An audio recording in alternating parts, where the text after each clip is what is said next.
Welcome to What the World Needs Now with hosts Tom Whisinnand and Josh Monroe. We hope that you're able to leave feeling encouraged and ready for another day of changing lives in the field of education as we speak with inspirational teachers from across the nation and world about what keeps their spark lit. In this episode, we talked to Tanya Sullivan and Elizabeth Creco, both student teachers from the University of Nebraska at Omaha, about how their student teaching experience has gone and what advice they would give to those who are thinking about entering the education profession. Without any further ado, Tanya and Elizabeth. Well, Elizabeth, Tanya, thank you so much for being here with us tonight. If you could take a moment and tell us a little bit about yourself for our listeners who don't have the privilege of knowing who you are. What's your role in education? Where are you from? Who are you? Elizabeth, if you'd start us off.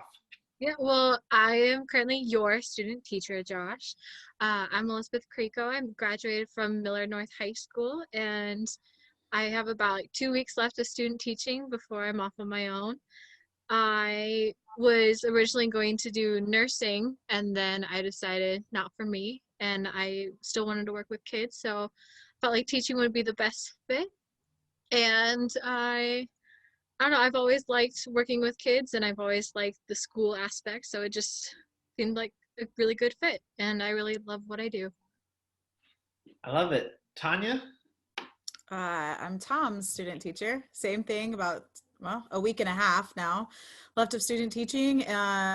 Very much like Elizabeth, I actually have a degree as a medical assistant and wasn't going to pay the bills. So I kind of did the stay-at-home mom thing. So I'm actually in my 30s and starting over a little bit, but I know that teaching's always been where I've wanted to be. So I'm just glad to be done with it, to be honest. Like, I am so excited to have my own classroom. I was the oldest of 3, and we played school all the time. Dangerous Minds came out in the 90s, and that was when I knew that I wanted to be a teacher. And my parents were like, "You're insane." And so that like discouraged me, I just didn't have all that encouragement to become a teacher. And I think if my dad was still alive, he'd be so proud that I actually ended up doing it. But as it is, I'm student teaching as a mom of 4 and about to graduate. So I guess that's me in a nutshell. It's absolutely awesome. You both are absolutely fantastic student teachers. Josh has told me a little bit about you, Elizabeth, and I know, Tanya, you're amazing. Something that we see in educators a lot that are fantastic educators is that they may have taken a non-traditional route, or maybe education wasn't their first intuitive step into having a career. And so I think it's really interesting that both of you had maybe a little bit different career path or life experiences, and here you are, like, being the most amazing student teachers that you can be, and that's great. Tell us a little bit about your experience. We in Millard, where we are, in Omaha, Nebraska, we had Zoomers, we had roomers, we had a very fluid situation.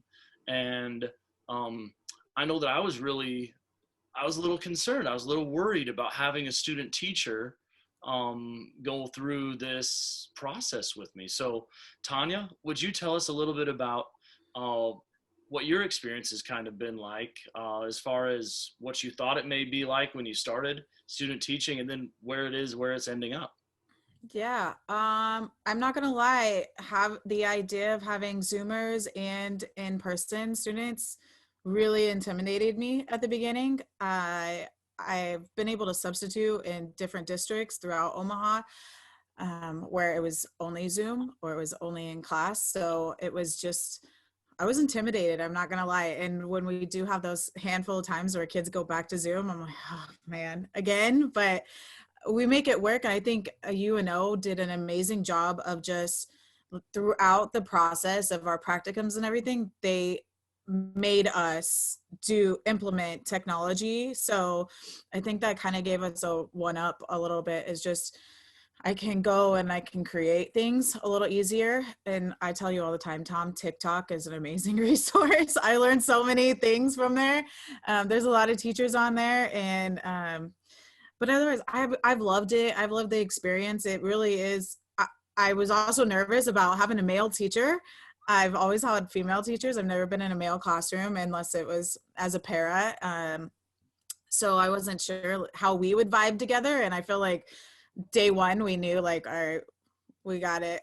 We'll do all right together. And I've enjoyed just the aspect like that we can go back and forth, like we can exchange information, we can collaborate, we can decide what to do with this lesson. And I think you've done an amazing job of letting me fail sometimes, and then instead of, hey, you did this wrong, you question, well, what could you do better? And like, I think that's been amazing. I think we've had a great relationship in that aspect. So yeah, I've loved it, honestly. Good. You thought that Tom was going to be intimidating? Yeah. Even though, and actually a friend of mine had him last semester and she liked him, but I don't know. I've always had younger female practicum teachers, so I didn't know what I was going to get into, really. Yeah, I kind of had the same thoughts about you, Josh. Not like I wasn't intimidated, but I wasn't sure how we'd vibe because I've never had like a guy teacher, so it's different, but we get along well. Yeah. He teaches me a lot, so it works. I think that that's interesting because that was the story for me too, is that there's just not a lot of males in education. Mm-hmm. And sometimes that can be intimidating. I see that from especially girls that come in to my classroom. And Tom, I don't know how that is for you, but it takes a while for them to warm up to a male educator. Yeah, it's, you know, you're their first male teacher, and it's just different, and it is, and that's Right. fine. But Elizabeth, tell us a little bit about your experience, and then maybe touch on a little bit, because Tanya, you did an amazing job with technology. Like, that's something that I feel like the University of Nebraska at Omaha must have really, really done a fantastic job with. So Elizabeth, tell us a little bit about your pandemic experience and how you feel about that. Yeah, I actually feel like me experiencing it as a student first with UNO helped me prepare it a lot. So I was able to see what my own educators were doing in order to transition from like in person to virtual. So I took a lot of notes from my own personal experience with my educators and the way they really treated it exactly the same. It was just all virtual and it was all screen sharing rather than just me actually being there in the classroom. So I was still getting that same lecture feeling. But yeah, it's the main struggle with the Zoomers and the people on the Zoom was being able to build that relationship with them. I know with our kiddos, I wasn't able to build nearly as strong relationships with them while they're on Zoom, but now they're in person and in the classroom. I get along so much better with these kiddos because I actually have time to talk with them in between rather than just making sure that they know what they're doing and that they're able to get in with the information, because it's so hard to teach both to the people in the classroom and then to the people online. I think that that's a struggle that we all face with and Tom, I love that you call them Zoomers and Roomers, but with having both of those aspects of teaching intertwining with each other, it can be really hard with your Zoomers that, hey, I've only got you for reading, math, and writing. I got to get you this, this, and this. But I also got to find ways to start building those relationships and loving. That's a really hard thing that we've all gone through this year. Yeah, it's absolutely been difficult. If I had a student who was a Zoomer and they wanted to come to our morning meeting, or if they wanted to do the seesaw activity and share their product, like Tanya and I made it happen. We made it work because I think those relationships, they're the foundation of learning, right? If I can engage a student, and Tanya did a great job of this throughout our time together, like engaging kids and getting to know them and their strengths. And when do you do that? Yeah, you can do it during class, but it really helps to have that additional time. Hey, I'm a little curious from both of you, since you both touched on Elizabeth, you were in nursing. Tanya, you said that you were in the medical professional field for a while. What turned your path into education? Was there a moment? Was it something that was just always there, and then you went back to it, or what got you into education? For me, I adored my human anatomy teacher. With that was a year-long course, so it was broken up into 2 semesters, and I thought she was just one of the best teachers I've had, and the way she made science so much fun. And I ended up, after I realized I didn't want to do nursing myself, I still wanted to be involved in the intellectual pursuit. So I wanted to try and emulate that. So at first I went down the route of doing secondary education, and then I missed like the little ones. So then I eventually found my way to elementary education, and I couldn't be happier. Yeah, I feel like Elizabeth and I are like the same people in different lives, but yeah, I wanted to be a teacher when I was a kid, and then I kind of did everything backwards, really. I had a family first, and then I went to college as a medical assistant to get an associate's degree, something real quick, but it didn't pay the bills, to be honest. So I stayed home for quite a while, and then I was working in an office as a receptionist, and it was just promise after promise. And that's not what I didn't want to sit behind a phone all the time. And I knew that teaching was always something that I wanted to do. And actually, I set a due date. They were either going to promote me or I was going to go back to school. And they didn't do it until after they found out that I was going back to school, and it was too little too late. So, like Elizabeth, I actually started out in secondary education as well. And then I worked at in the middle school over in West Side, and I just decided that as much as I enjoyed social studies, I just didn't want to teach at that level. I liked the 4th and 5th grade content areas, and so that's kind of where I was like, you know what, I'm going to try out elementary, and yeah, I'm right where I want to be and where I should be. So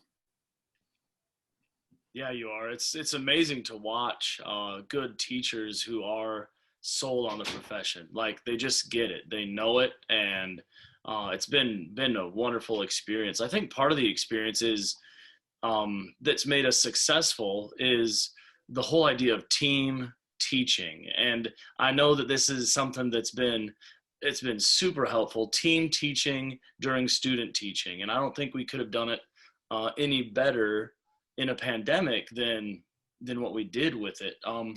Tell us a little bit, Elizabeth and Tanya, what that was like for you, team teaching, student teaching. What are some of the benefits, and maybe there's some drawbacks. What are some drawbacks to having that framework of team teaching while you're student teaching? Elizabeth, what do you think? I really love team teaching.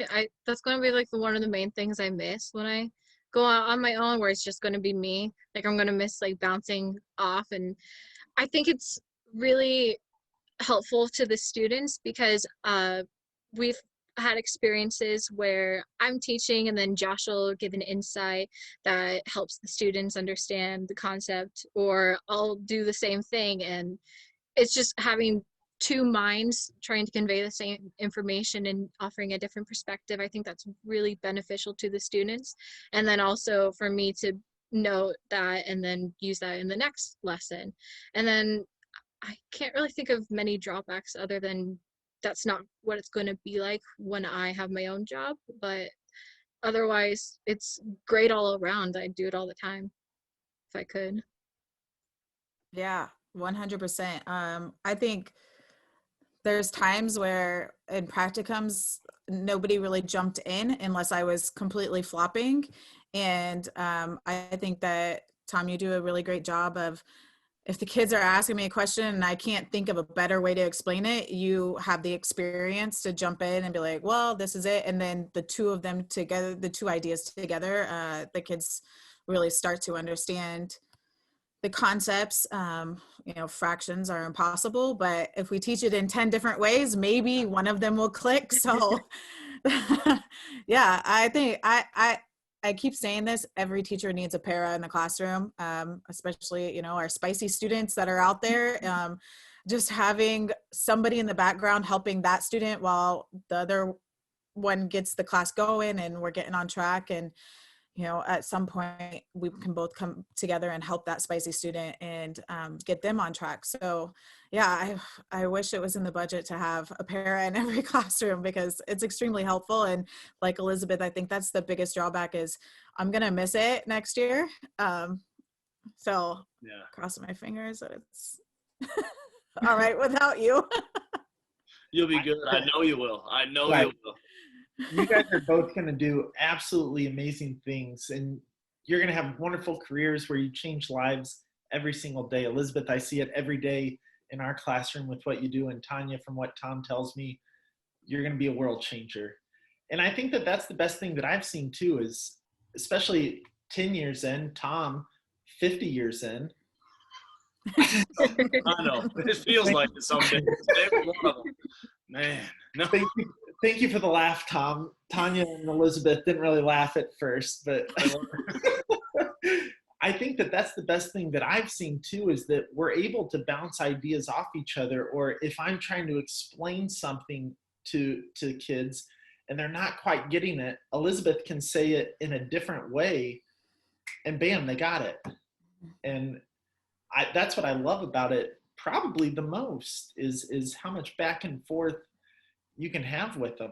I'm curious for both of you, as student teachers getting ready to enter your career, what do you do to be inspired? What is it that gets you going right away in the morning besides coffee? What helps you? I just think about all the relationships that I have with the kiddos. Like, they make what I do really, it's worth it just to have that relationship with them and to have that impact on them and to help guide them through it. That's what really drives me. It's just the kids. It's being there with them, laughing with them, supporting with them, watching them grow. That's what inspires me more than anything. Yeah, I have this idea that every day is a new day. Yesterday may have left off rough, but this morning's gonna be fine, and we're gonna get through it. And it always is. 10 minutes later, things are better than they were.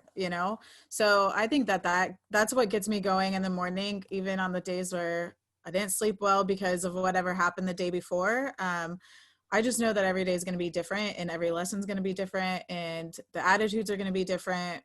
So.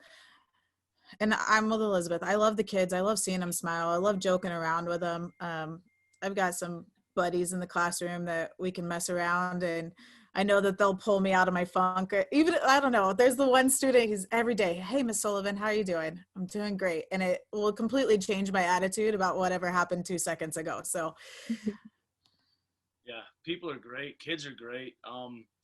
I think that's spot on. Relationships and keeping the focus on the relationships will serve both of you. And I know it's done good for me over the years. So that's great advice right there.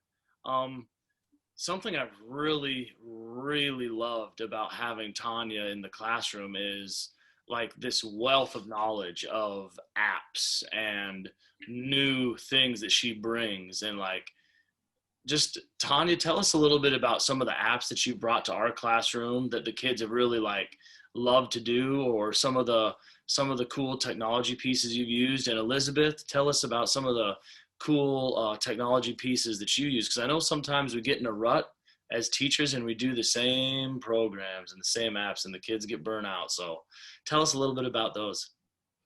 the big new thing is Book It. Book It is so fun.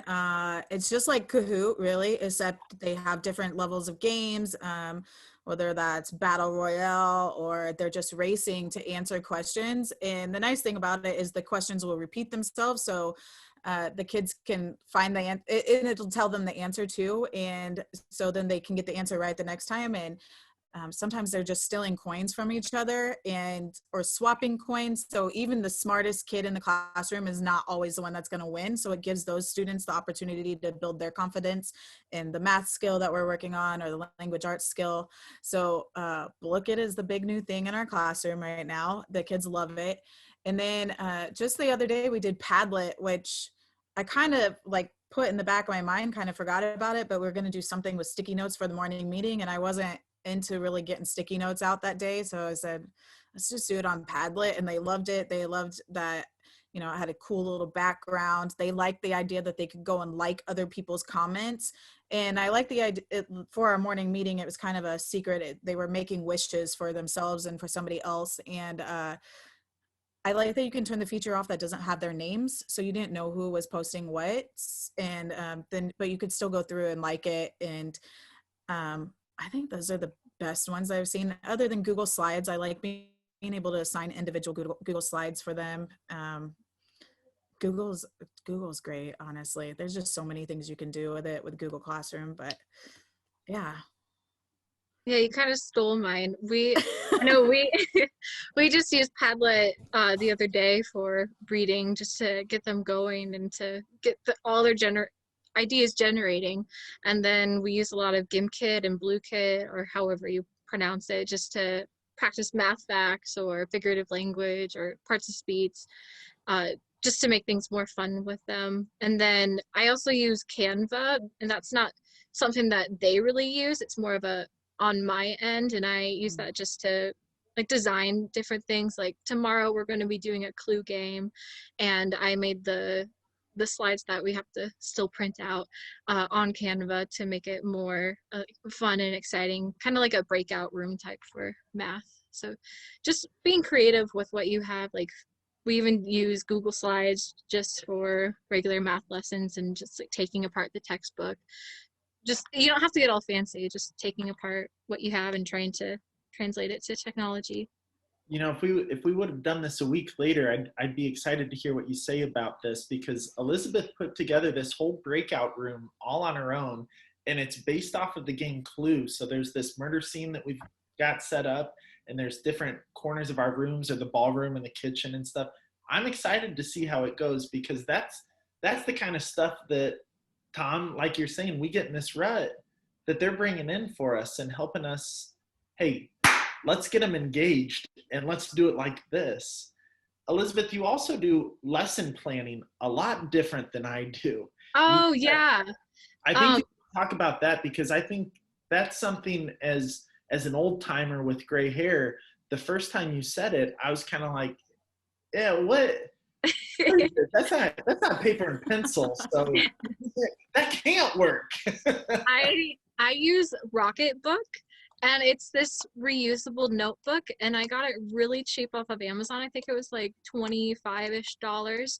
But basically, it's this erasable pen, and you can just reuse the paper, and then you can scan it with an app, and you upload it to your cloud, and you can send it to your email. It's just a way to reuse, not use paper and just reuse. It's kind of like a whiteboard almost, that you can upload it, but it's really fancy, and the kids love using my pens because they're like, oh my gosh, it's erasable.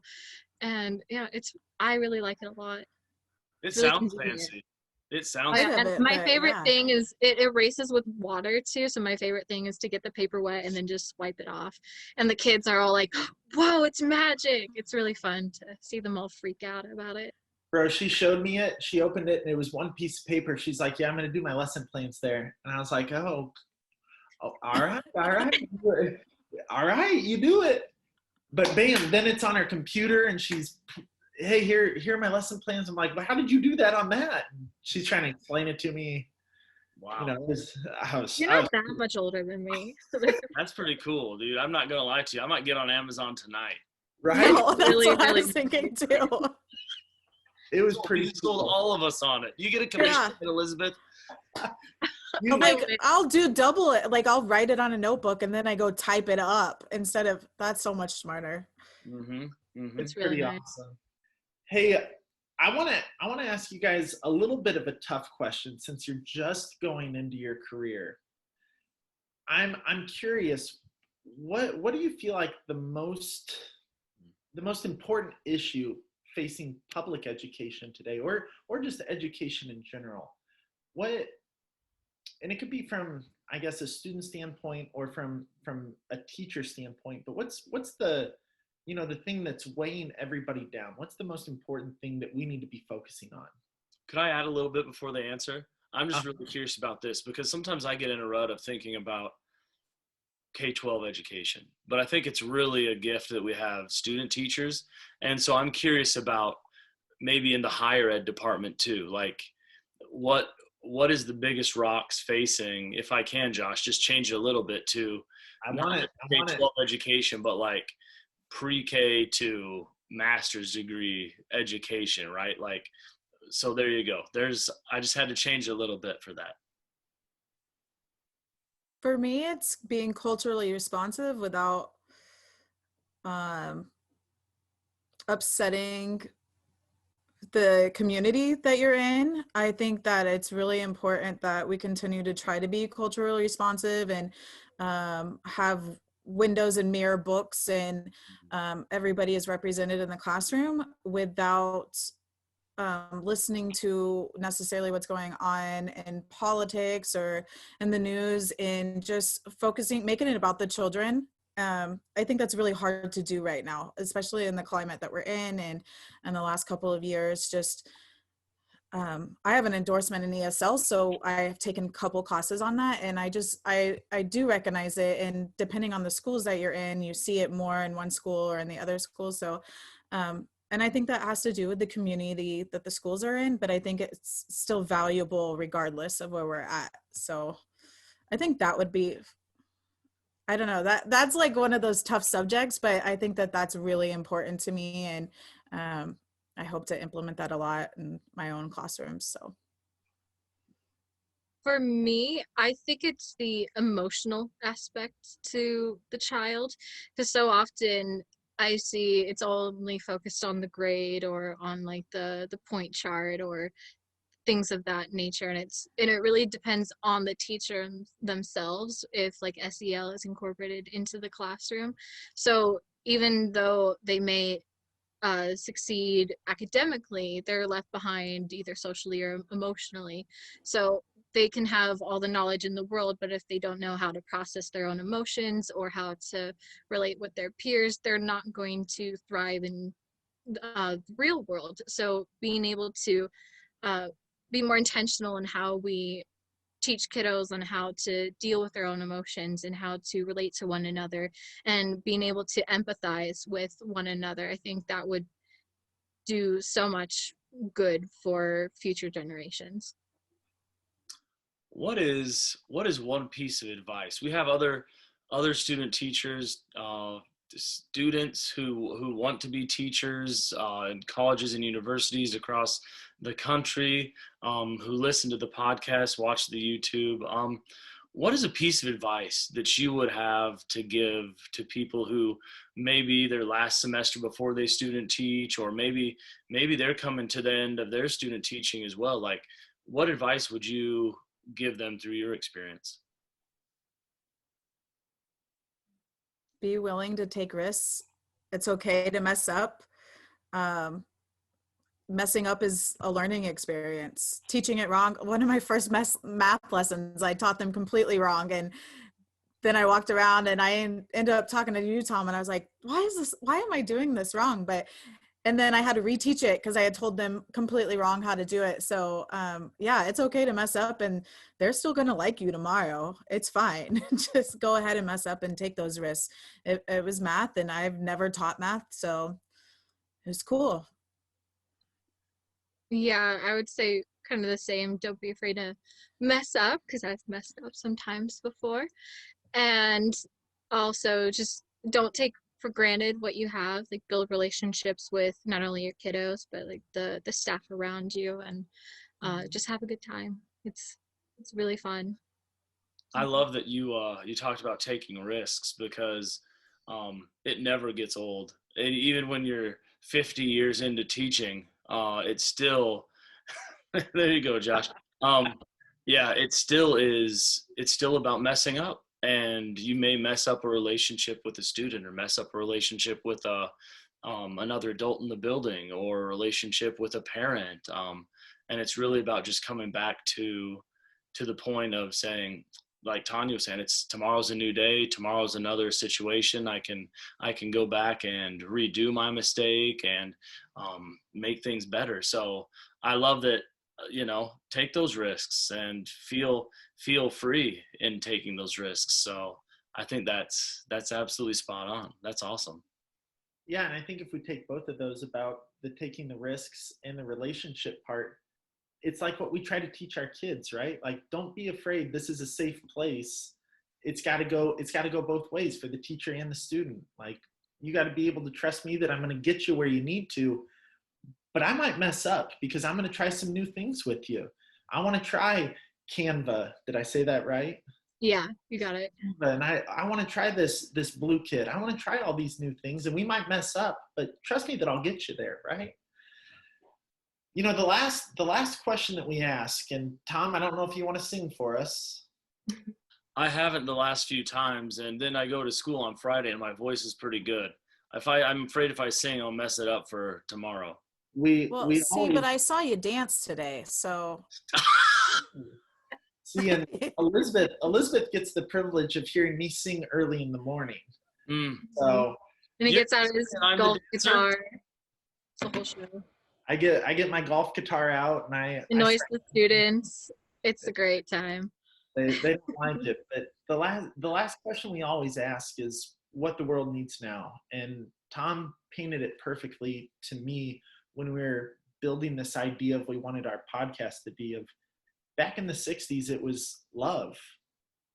But things have changed. I mean, 60 years ago, what is that? 70, 40, 50, 60 years ago from. So what does the world need now from your perspective? What do we need more of? And it can be education related, but it doesn't have to be. For us to be a better tomorrow, what do we need today? Empathy. Yeah, I'd agree. Empathy and just taking the time to listen to your neighbor and not just shut out. Like I'd say, not to get political, but like our country's pretty divisive right now, and just taking a moment to just understand each other and try to come to a common solution that we can all get behind, because I don't like there's too much demonization on both sides. I think just empathy and being able to listen to one another will help us, and we can teach that young and teach that with our students.